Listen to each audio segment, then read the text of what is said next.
बिस्मिल्लाहिर्रहमानिर्रहीम। अस्सलाम वालेकुम। उम्मीद कंदा आहियूं अवां सभई ठीक हूंदव। असां पंहिंजे टेंस वारे कोर्स खे वधाईंदे क्लास नंबर 13 सां हाज़िर थियासूं। इंशाअल्लाह अॼु वरी हिन क्लास में पाण फ्यूचर परफेक्ट टेंस जे मुतलिक़ सिखंदासीं। हीअ कंप्लीट क्लास पंहिंजी फ्यूचर परफेक्ट टेंस जे बारे में हूंदी, जंहिंखे सिंधी में ज़मान ऐं मुस्तक़बिल बैद सॾियो वञे थो। त हिन क्लास में पाण इहो सिखंदासूं त फ्यूचर परफेक्ट टेंस छा हूंदो आहे, इन जी डेफिनेशन कहिड़ी आहे, इन जी सिंधी में सुञाणप कहिड़ी आहे। तंहिंखां पोइ इहो बि सिखंदासूं त फ्यूचर परफेक्ट टेंस में हेल्पिंग वर्ब कहिड़ा इस्तेमालु कया वञनि था। ऐं इन क्लास खे अॻिते वधाईंदे इहो बि सिखंदासूं त फ्यूचर परफेक्ट टेंस में असीं अफर्मेटिव, नेगेटिव ऐं इंट्रागेटिव जा सेंटेंस कीअं ठाहे सघूं था, उन्हनि जी फॉर्मेशन कहिड़ी हूंदी आहे, उहो फॉर्मेशन असां सेंटेंस में कीअं यूज़ करे सघूं था। त हीअ कंप्लीट क्लास स्टार्ट करण खां पहिरीं असांजी हिकु रिक्वेस्ट आहे, जेकॾहिं तव्हां असांजे चैनल ते नया महिमान आहियो त हींअर ई पंहिंजे इन चैनल खे सब्सक्राइब करे छॾियो ऐं साथ ई बेल आइकन जे बटन ते क्लिक करियो त जीअं अव्हांखे असांजी नेक्स्ट अचण वारी वीडियो जो नोटिफिकेशन मिली सघे। जेकॾहिं तव्हां असांखे सपोर्ट करणु चाहो था त इन सूरत में असांजी हिन वीडियो खे लाइक करे छॾियो ताकी असांजी हौसला अफ़ज़ाई थी सघे। त स्टार्ट कंदा आहियूं पंहिंजी अॼु वारी हिन क्लास खे। सभिनी खां पहिरीं त असांखे इहो मालूम हुअणु खपे त फ्यूचर परफेक्ट टेंस छा हूंदो आहे। हाणे फ्यूचर परफेक्ट टेंस खे सिखण लाइ असां हिते हिकु डेफिनेशन जो इस्तेमालु कंदासूं। डेफिनेशन जी मदद सां असां फ्यूचर परफेक्ट टेंस खे सिखंदासूं। तंहिंखां पोइ असां कॉन्सेप्ट ॿुधाईंदासूं त फ्यूचर परफेक्ट टेंस छा हूंदो आहे, उन खां पोइ इन जी सिंधी में सुञाणप सिखंदासीं। त हिते पहिरीं पाण फ्यूचर परफेक्ट टेंस जी डेफिनेशन खे पढ़ंदा आहियूं ऐं सिखंदा आहियूं त फ्यूचर परफेक्ट टेंस छा हूंदो आहे। फ्यूचर परफेक्ट टेंस लाइ हिते हिकु जेका डेफिनेशन आहे उहो ही आहे the future perfect tense is used to talk about action that will be completed by a certain future time. मतलब त फ्यूचर परफेक्ट टेंस उहो ज़मान हूंदो आहे जेको ज़मान अचण वारे वक़्त में मुकम्मल थी चुको हुजे। उम्मीद कंदा आहियूं त सम्झी विया हूंदा त फ्यूचर परफेक्ट टेंस छा हूंदो आहे। ॾिसो, फ्यूचर परफेक्ट टेंस हिकु अहिड़ो ज़मान आहे जंहिं ज़मान में असां अचण वारे वक़्त में को कमु कंप्लीट करे चुका हुजूं, को कमु मुकम्मल करे विया हुजूं, उन्ही बाबति ॻाल्हि करियूं त अहिड़ी ॻाल्हि खे असीं फ्यूचर परफेक्ट टेंस सां ज़ाहिर करे सघूं था। हाणे इहो अव्हां जो क्लियर थी वियो हूंदो त फ्यूचर परफेक्ट टेंस छा हूंदो आहे। हाणे असां फ्यूचर परफेक्ट टेंस जी सिंधी में सुञाणप सिखंदा आहियूं। फ्यूचर परफेक्ट टेंस जी जेका सिंधी में सुञाणप आहे उहो ही आहे, कंहिं बि जुमिले जे आख़िर में चुको हूंदसि, चुका हूंदा, चुको हूंदो, चुकी हूंदी, चुकियूं हूंदियूं वग़ैरह अचे। मतलब त सिंधी जो अहिड़ो जुमिलो जंहिं जुमिले जे आख़िर में ही अल्फाज़ अची वञनि त उन जुमिले खे पाण सॾींदासीं इहो जुमिलो असांजो फ्यूचर परफेक्ट टेंस जो जुमिलो आहे। क्लियर थी वियो त फ्यूचर परफेक्ट टेंस जी सिंधी में सुञाणप कहिड़ी आहे। हाणे असांखे कीअं ख़बर पवंदी त हीउ जुमिलो फ्यूचर परफेक्ट टेंस जो आहे, इन लाइ असां हिते सिंधी में सुञाणप जा कुझु सेंटेंस ॾेखारींदा आहियूं। हिते असांजे साम्हूं टे मिसाल आहिनि, टेई मिसाल फ्यूचर परफेक्ट टेंस जा आहिनि। हाणे असांखे इहो साबित करणो आहे त इहो असांखे कीअं ख़बर पई। पहिरियों जुमिलो ॾिसूं था, हिन में चयो वियो आहे तव्हां हिकु घर तामीर करे चुका हूंदा। ॿिए में आहे आउं हिकु सूट ख़रीद करे चुको हूंदसि। टे में आहे ही अहमद खे विसारे चुकी हूंदी। जेकॾहिं तव्हां हिते नोट करियो त हर जुमिले जे आख़िर में चुका हूंदा, चुको हूंदसि, चुकी हूंदी वग़ैरह अचे पई। असां पहिरीं इहो ॻाल्हि कई त जेकॾहिं सिंधी जे जुमिले जे आख़िर में ही अल्फाज़ अची वञनि त इहो जुमिलो असांजो सॾाईंदो फ्यूचर परफेक्ट टेंस जो जुमिलो। इन हिसाब सां ही जेके बि टे मिसाल आहिनि, इहे टेई मिसाल असांजा फ्यूचर परफेक्ट कंटिन्यूअस टेंस जा आहिनि। ॿियो कॉन्सेप्ट इहो आहे, ॾिसो ही जेके बि सेंटेंस तव्हां ॾिसी रहिया आहियो, हिननि सेंटेंस में उहा ॻाल्हि कई वञे पई जेका अचण वारे वक़्त में मुकम्मल थी वई हूंदी। उन बाबति ॻाल्हि करे पियो, असांखे पक थी वई त इहो सेंटेंस असांजो फ्यूचर परफेक्ट कंटिन्यूअस टेंस जो फ्यूचर परफेक्ट टेंस जो आहे। असां तव्हांखे हिते हिकु ॻाल्हि नोट कराईंदा हलूं।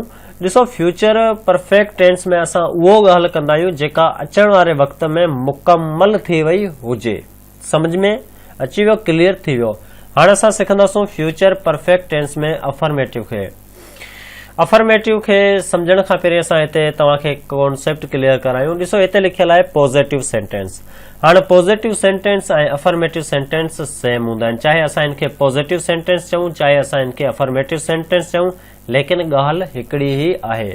पर हिते असां हिकु ॿी ॻाल्हि ॿुधायूं त पॉज़िटिव सेंटेंस हुजे, नेगेटिव सेंटेंस हुजे, इंट्रोगेटिव सेंटेंस हुजे, सभई सेंटेंस असां हिकु फॉर्मेशन जी बेस ते ठाहींदा आहियूं। हाणे हिते असीं पॉजिटिव सेंटेंस जी बि हिते हिकु फॉर्मेशन जो यूज़ कंदासीं ऐं पहिरीं असां फॉर्मेशन खे सिखूं था, तंहिंखां पोइ उन जो यूज़ सेंटेंस में कंदासीं। त हिते असीं पॉजिटिव सेंटेंस जी ॻाल्हि करियूं त इन जी जेका फॉर्मेशन आहे उहो ही आहे। ॾिसो हिते तव्हां यादि रखो, ही जेका फॉर्मेशन आहे इहो फॉर्मेशन आहे फ्यूचर परफेक्ट टेंस में अफर्मेटिव जी। हिन में सभ खां पहिरीं असांखे सब्जेक्ट जो इस्तेमालु करणो आहे। सब्जेक्ट जे इस्तेमाल खां पोइ असांखे विल हैव या वरी शल हैव जो इस्तेमालु करणो आहे। पोइ असांखे थर्ड फॉर्म ऑफ वर्ब जो इस्तेमालु करणो आहे ऐं आख़िर में असांखे ऑब्जेक्ट जो इस्तेमालु करणो आहे। फॉर्मेशन खे सम्झूं त सब्जेक्ट हूंदो आहे कमु करण वारो, विल हैव या शल हैव आहे असांजो helping verb, third form of verb जो इस्तेमालु करणो आहे, वर्ब हूंदो आहे को बि कमु ऐं आख़िर में असीं ऑब्जेक्ट जो इस्तेमालु कंदासूं। ऑब्जेक्ट चवंदा आहियूं जंहिं ते कमु थी रहियो हुजे। हाणे इन खे वधीक डिटेल में सम्झण लाइ हिते असीं कुझु मिसालनि जो इस्तेमालु कंदा आहियूं। हिते असांजे साम्हूं 3 मिसाल आहिनि। पहिरें मिसाल में चयो वियो आहे you will have built a house, तव्हां घर ठाहे चुका हूंदा। I shall have bought a suit, आऊं सूट ख़रीद करे चुको हूंदसि। He will have written his notes, ही पंहिंजा नोट लिखे चुको हूंदो।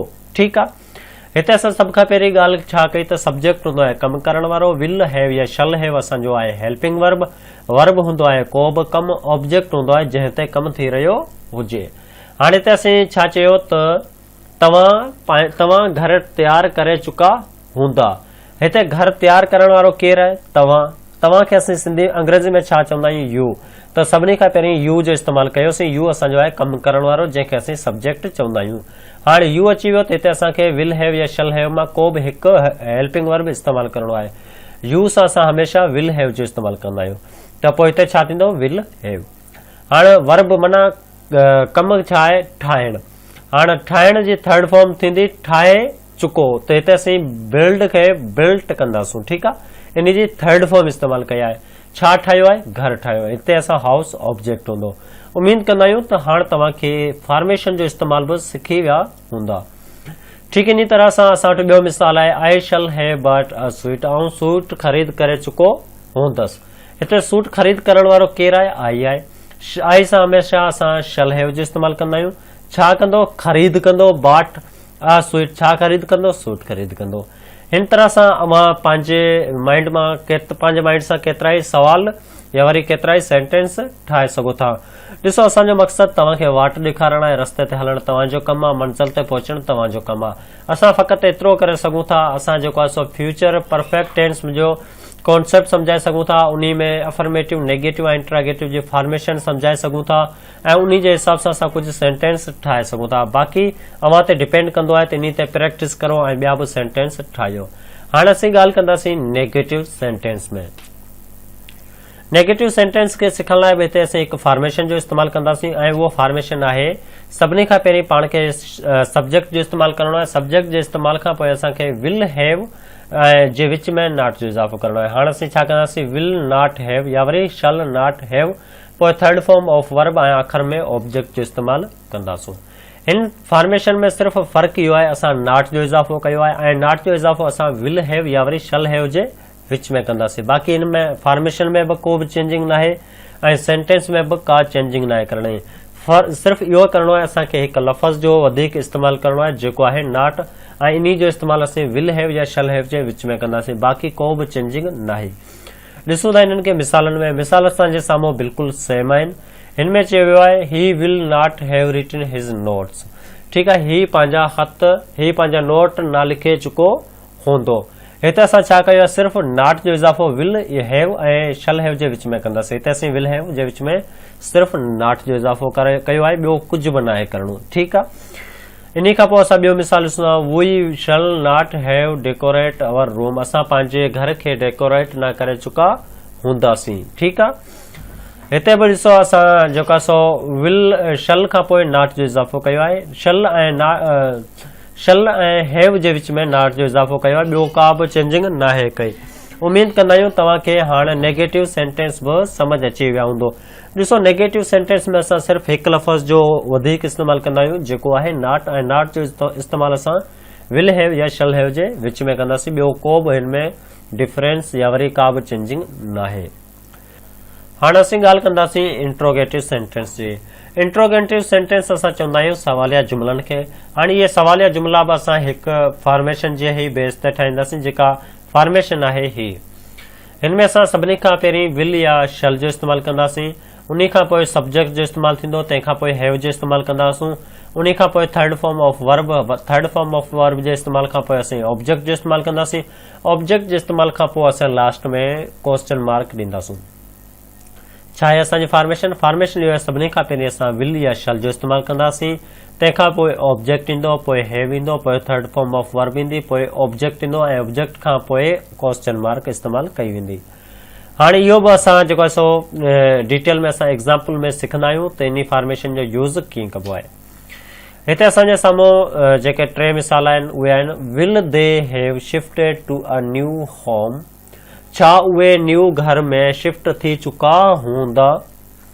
हिते ॾिसो असां सिर्फ़ु छा कयो आहे, विल जो इस्तेमालु पहिरीं ॾिनो आहे, उन खां पोइ सब्जेक्ट जो इस्तेमालु कयो आहे ऐं उन खां पोइ हैव जो इस्तेमालु कयो आहे ऐं पोइ थर्ड फॉर्म ऑफ वर्ब जो इस्तेमालु कयल आहे ऐं आख़िर में ऑब्जेक्ट जो इस्तेमालु करे असां हिते हिकु क्वेश्चन मार्क जो यूज़ कयो आहे, ॿियो को बि चेंजिंग नाहे कई। उन हिसाब सां असां वटि ॿियो मिसाल आहे, शल V have pass the examination, ठीकु आहे। ऐं उन खां पोइ ॿियो बि मिसाल आहे, when will you have read this book, ठीकु आहे। हाणे ॾिसो असां हिन क्लास में फ्यूचर परफेक्ट टेंस बाबति सिखियो, जंहिंमें असां इहो सिखियोसीं त फ्यूचर परफेक्ट टेंस छा हूंदो आहे, इन जी डेफिनेशन कहिड़ी आहे, इन जी सिंधी में सुञाणप कहिड़ी आहे। उन खां पोइ इहो बि सिखियोसीं त फ्यूचर परफेक्ट टेंस में असां नेगेटिव, इंट्रागेटिव ऐं अफर्मेटिव सेंटेंस कीअं ठाहींदा आहियूं, उन जी फॉर्मेशन कहिड़ी आहे। असांखे सिर्फ़ु इहो तरीक़ो तव्हांखे सम्झाइणो हुयो जेको अॼु असां हिन क्लास में तव्हांखे सेखारियो आहे। जेकॾहिं तव्हां इन खे वधीक डिटेल में सिखणु चाहियो था त इन ते प्रैक्टिस करो। जेकॾहिं प्रैक्टिस जे दौरान तव्हां खां का ग़लती थिए पई त असांखां पुछा करियो, इनशाला असां तव्हांजी रहनुमाई कंदासीं। अवां पुछा असांखे कमेंट जी सूरत में करे सघो था। इनशाला असां हाणे तव्हांजी ख़िदमत में हिकु न्यू क्लास सां मुलाक़ात कंदासूं। तेसीं ताईं असांखे ॾियो इजाज़त। अल्लाह निगहबान।